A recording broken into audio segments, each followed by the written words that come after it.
Hello guys, আসসালামু আলাইকুম। দেখেন গরু মাংস কাইটা, এটা দেখেন হাত হাত দেন অবস্থা, হাত কাইটা লাইছি। তাড়াতাড়ি করে যারা কাটতেছে তাদের জন্য তেহারি রান্না করতেছি, বুঝছেন। অবস্থা অনেক খারাপ, এই হাতও কাটছি, 2-3খানে কাটছি, অবস্থা খারাপ। তো আমার গরুর ভিডিওটা দিব অবশ্যই। আমি খুবই ব্যস্ত ছিলাম এই কয়টা দিন। এখন আলহামদুলিল্লাহ কুরবানি শেষ করলাম, এখনও পুরোপুরি শেষ হয় নাই, কাটাকুটা বাকি আছে। তো নিচে কাটাকুটা হচ্ছে, তো তার ফাঁকে আমি কি করলাম, সবার জন্য তেহারি রান্না করতেছি। বেশি করে গরু মাংস দিয়ে আজকে তেহারি রান্না করতেছি। তো ভাবলাম যে অনেকদিন যাবৎ ভিডিও দিই না, 3-4 দিন হয়ে গেল গরু নিয়ে ঘোরাঘুরি করে, অনেক গরু নিয়ে আসা হয়েছে, আবার বৃষ্টি বাদলের দিন, তো তার জন্য আপনাদের ভিডিও দিতে পারি নাই।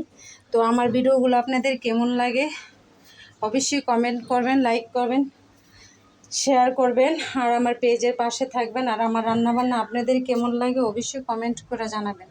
দেখেন রান্নাটা তো 10-এর রান্না, তো বুঝেনি আমি হলো ওই যে চাষি খোলা চালটা খাই, তো সবাই যত খাবে, তো আমি খোলা চালটা নিয়ে আসছি।